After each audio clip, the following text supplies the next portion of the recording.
শিয়াল ও কুমিরের গল্প। একদিন একটি ঘন জঙ্গলে একটি শিয়াল ও একটি কুমির বাস করত। শিয়ালটি ছিল খুব চতুর আর কুমিরটি ছিল বুদ্ধিমান। একদিন শিয়ালটি একটি বড় গাছের নিচে বসে বিশ্রাম নিচ্ছিল। তখন কুমিরটি সেখানে এসে জিজ্ঞাসা করল, শিয়াল ভাই, তুমি কি জানো জঙ্গলের রাজা কে হবে? শিয়ালটি একটু ভেবে বলল, রাজা হতে হলে অনেক গুণ থাকতে হবে, যেমন সাহস, বুদ্ধি এবং দয়া। কুমিরটি সম্মতি জানিয়ে বলল, ঠিক বলেছ। চলো, আমরা জঙ্গলের অন্য প্রাণীদের কাছ থেকে জিজ্ঞাসা করি তাদের মতামত কি। তারা দুজন একসাথে জঙ্গলের অন্য প্রাণীদের কাছে গিয়ে জানতে চাইল, তোমরা কি মনে করো আমাদের জঙ্গলের রাজা কে হবে? প্রাণীরা সবাই একসাথে বলল, আমরা এমন কাউকে রাজা চাই যে আমাদের খেয়াল রাখবে এবং আমাদের বিপদ থেকে রক্ষা করবে।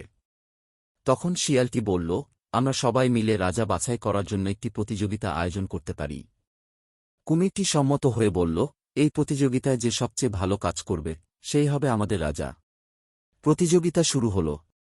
শিয়ালটি তার চতুরতা দিয়ে সবাইকে সাহায্য করল এবং কুমিরটি তার বুদ্ধিমত্তা দিয়ে সবাইকে রক্ষা করল।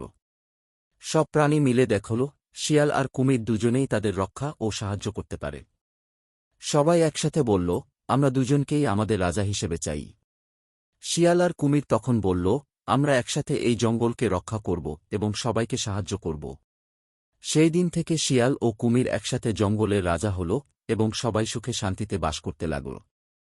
আমরা এখান থেকে যে নৈতিকতা শিক্ষা পেলাম, একসাথে কাজ করলে যে কোনো সমস্যা সমাধান করা সম্ভব। আর সত্যিকারের নেতা হতে হলে সাহস, বুদ্ধি ও দয়া থাকা খুবই গুরুত্বপূর্ণ।